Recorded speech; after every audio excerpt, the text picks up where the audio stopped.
जय श्री राधे। जय जय श्री कृष्णा। जय जय श्री राधे। जय जय श्री कृष्णा। दोस्तों, आज हम एक ऐसे व्रत की कथा के बारे में जानेंगे जिसको सुनने मात्र से हमारे समस्त प्रियजनों के सब पापों का नाश होता है। तो जानते हैं, आज जो व्रत कथा है वो देवशयनी व्रत कथा के बारे में जानते हैं। एक बार की बात है, धर्मराज युधिष्ठिर ने भगवान श्री कृष्ण से पूछा कि हे भगवान, आपने आषाढ़ मास के कृष्ण पक्ष की एकादशी अर्थात योगिनी एकादशी के बारे में विस्तार से समझाया, जिसको हमने सुना। अब आप कृपया करके आषाढ़ मास के शुक्ल पक्ष की एकादशी का क्या नाम है तथा उसका क्या महत्व है तथा उसकी कथा आप विधि पूर्वक हमें सुनाएं, और उस सब कथा को हम विस्तार पूर्वक सुनना चाहते हैं और ध्यान मग्न होकर हम उस कथा को श्रवण करेंगे। भगवान श्री कृष्ण कहने लगे कि हे राजन, मैं आपको वह कथा सुनाता हूँ जिसको भगवान ब्रह्मा ने नारद जी को सुनाई थी। वह कथा अब मैं आपको सुनाता हूँ, ध्यान से सुनो, जिसको सुनने मात्र से ही आपके सारे पापों का नाश होगा। श्रद्धा पूर्वक जो इसको श्रवण करता है उसको निश्चित ही उसको फल मिलता है और उसके सारे कार्य मंगल रूप में होते हैं। उसका यश, कीर्ति और राज वैभव में वृद्धि होती है। माता लक्ष्मी उसका साथ कभी नहीं छोड़ती। श्री हरि उस पे सदा अपनी कृपा दृष्टि बनाए रखते हैं। एक बार श्री देवर्षि नारद जी ने ब्रह्मा जी से इस एकादशी विषय के बारे में जानने की उत्सुकता प्रकट की। तब श्री ब्रह्मा जी नारद जी को एकादशी की कथा सुनाते हैं और कहते हैं कि हे नारद, तुम यह कथा को ध्यान पूर्वक सुनो, और यह कथा नारायण जो जगत के पालनहार हैं उनकी कथा है। माता लक्ष्मी जिनके साथ रहती हैं उनकी कथा है, और इन दोनों का आशीर्वाद जिनको मिलता है उसको मोक्ष प्राप्त होता है, इसमें कोई संदेह नहीं है। नारद जी ब्रह्मा के आदेश अनुसार विनती करते हुए कहते हैं कि हे प्रभु, मैं आपके द्वारा सुनाई हुई कथा को ध्यान पूर्वक सुनूंगा, ये मैं आपको वचन देता हूं। सतयुग में मानधाता नामक एक चक्रवर्ती सम्राट राज करते थे। उनके राज्य में प्रजा बहुत सुखी थी, किंतु भविष्य में क्या हो जाए यह कोई नहीं जानता। अतः वे भी इस बात से अनभिज्ञ थे कि क्या उनके राज्य में शीघ्र ही भयंकर अकाल पड़ने वाला है। उनके राज्य में पूरे 3 वर्ष तक वर्षा न होने के कारण भयंकर अकाल पड़ा। इस अकाल से चारों ओर त्राय त्राय मच गई। धर्म पक्ष के यज्ञ, हवन, पिंडदान, कथा, व्रत आदि में कमी हो गई। जब मुसीबत पड़ी तो धार्मिक कार्यों में प्राणी की रुचि कहाँ रह जाती है। कहते हैं कि जब मुसीबत आती है तो व्यक्ति का मन खिन्न हो जाता है, उसका मन कहीं लगता नहीं है। वो बहुत प्रयास करने के बावजूद भी उसका मन टिकता नहीं है। प्रजा ने राजा के पास जाकर अपनी वेदना की दुहाई दी। राजा तो इस स्थिति को लेकर पहले से ही दुखी थे, और वे सोचने लगे कि आखिर मैंने ऐसा कौन सा पाप किया है जिसका दंड मुझे इस रूप में मिल रहा है। फिर इस कष्ट से मुक्ति पाने का कोई साधन करने के उद्देश्य से राजा सेना को लेकर जंगल की ओर चल दिए। दोस्तों, राजा विचरण करते एक दिन वे ब्रह्मा जी के पुत्र अंगिरा ऋषि के आश्रम में पहुंचे और उन्हें दंडवत प्रणाम कर राजा ने अपनी शंका ऋषि के सामने प्रकट करते हुए अपने आने का उद्देश्य बताया।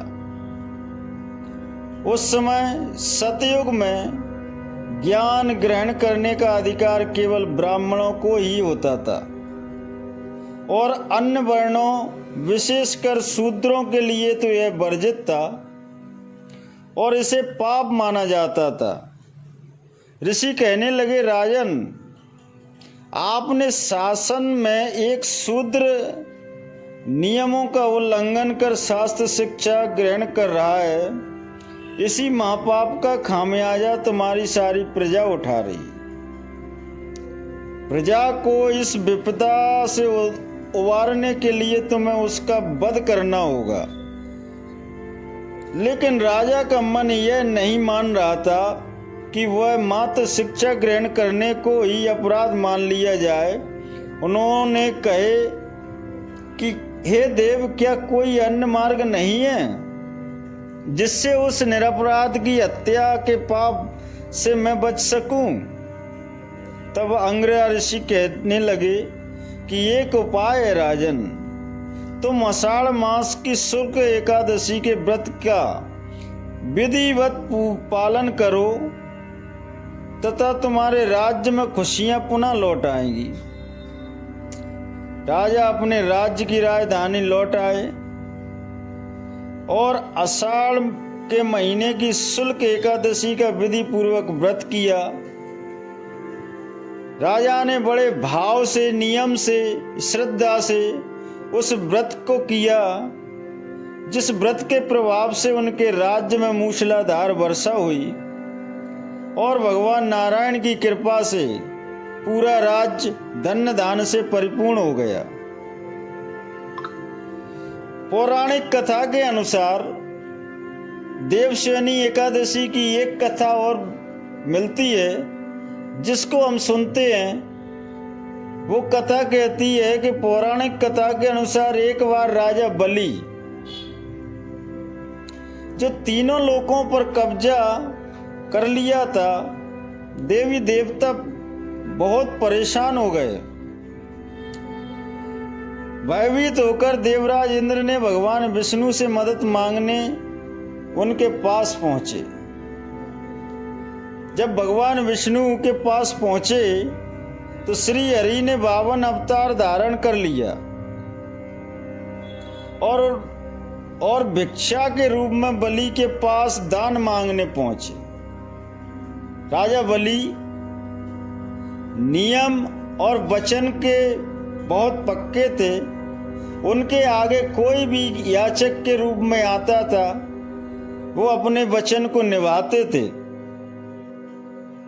उन्होंने राजा बलि से 3 पग जमीन का दान मांगा। भगवान ने, जिसमें वे पहले पग में वे समस्त दिशाओं से संपूर्ण पृथ्वी और आकाश को नाप लेते हैं, दूसरे पग में उन्होंने स्वर्ग को नाप लिया। अब तीसरा पग रखने को कुछ शेष नहीं था तो बलि ने अपना शीश आगे करते हुए निवेदन किया कि हे प्रभु, अपना तीसरा जो पैर है, जो तीसरा पग है, वो मेरे शीश पे रख दीजिए। राजा बलि की महानता है कि वो अपने वचन को निभाते हैं और उसी वचन को उन्होंने निभाया। राजा बलि की दानवीरता को देखते हुए भगवान विष्णु प्रसन्न हुए और बलि के इस दान और समर्पण से खुश होकर भगवान विष्णु ने बलि को पाताल का अधिपति बना दिया और वर मांगने को कहा। बलि ने भगवान से पाताल लोक में बसने की इच्छा जताई।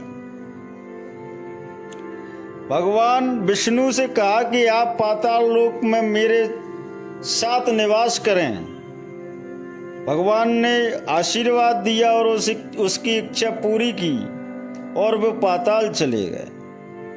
भगवान के पाताल लोक जाने से सभी देवी देवता और देवी लक्ष्मी चिंतित हो गई। अपने पति को वापस लाने के लिए मां लक्ष्मी ने गरीब स्त्री का रूप धारण कर राजा बलि के पास पहुंच गईं। राजा बलि को राखी बांधकर देवी लक्ष्मी ने उन्हें अपना भाई बना लिया। बदले में भगवान विष्णु को पाताल लोक से वापस ले आने का वचन ले लिया। भगवान ने राजा बलि को निराश न करते हुए वरदान दिया कि वो हर साल आषाढ़ शुक्ल एकादशी से कार्तिक शुक्ल एकादशी यानी 4 माह तक पाताल लोक में योग निद्रा में निवास करेंगे। दोस्तों, जब से यह मान्यता है कि भगवान विष्णु देवशयनी एकादशी में योग निद्रा को धारण करते हैं और अपने परम भक्त राजा बलि के यहाँ पाताल लोक में निवास करते हैं। राजा बलि महादानी, महाज्ञानी और श्रद्धापूर्वक भक्ति के साथ उन्होंने भगवान को अपने वश में किया। माता लक्ष्मी का अपनी बहन के रूप में स्वीकार किया। ऐसी कृपा नारायण ने की।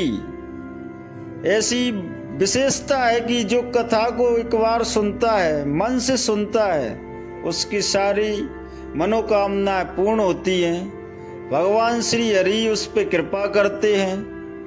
उसकी सारी दरिद्रता को माता लक्ष्मी हर लेती है। उसके घर में धन दान की वर्षा होती है। उसके घर आंगन में पुत्र पुत्री की किलकारियां गूंजती हैं। वो कभी भी जीवन में निराश और अनाथ नहीं रहता। उसके अपने प्रियजनों का उसे कभी छोए या बिछोए नहीं सहना पड़ता।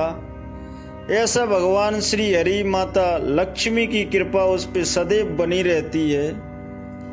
नारायण ने राजा बलि से कहा कि बलि, तुम वास्तव में महान हो। तुमने अपना सर्वज्ञ मेरे लिए दान दिया है और आपकी सर्वज्ञता के दान देने के लिए मैं तुम पे अति प्रसन्न हूँ। इसलिए आपको मैं वचन देता हूँ कि 4 माह में आपके साथ पाताल लोक में निवास करूंगा और उस समय जो भी मेरी इस कथा को सुनेगा, उस कथा को ध्यान पूर्वक सुनेगा, मंगलमय होगा उसका कभी भी कोई भी किसी भी स्थान से क्षय नहीं होगा। वह पुण्यात्मा के रूप में मेरे लोक को पधारेगा और हमेशा उसका आदर श्रेष्ठ जनों में किया जाएगा। ऐसा नारायण ने राजा बलि को बताया। ब्रह्मा जी की जब मुख से यह कथा नारद जी ने सुनी तो नारद जी ने जन कल्याण के लिए जगत के पालन करता भगवान श्री विष्णु, माता लक्ष्मी की यह दयालुता पूरे जगत में फैलाई। उस कथा को गा गा कर नारायण जी ने श्री हरि नारायण की कथा को नारायण जी गाते हैं और सबको सुनाते हैं जन कल्याण के लिए, जिससे जगत का कल्याण हो सके, हरि का गुणगान हो सके, माता लक्ष्मी का गुणगान हो सके, जिस पर सबकी कृपा बरसती रहे। दोस्तों, आज अद्भुत कथा देवशयनी एकादशी कथा को हमने सुना। निश्चय ही मंगलमयी कथा है और श्रद्धा भाव से जो इस कथा को ध्यान से सुनता है उसका तो कल्याण होना तय है। उसके साथ साथ उसके परिवारजनों का भी कल्याण हो जाता है। ऐसी कृपा है। जय माँ लक्ष्मी, जय श्री हरि, जय माँ लक्ष्मी, जय जय श्री हरि।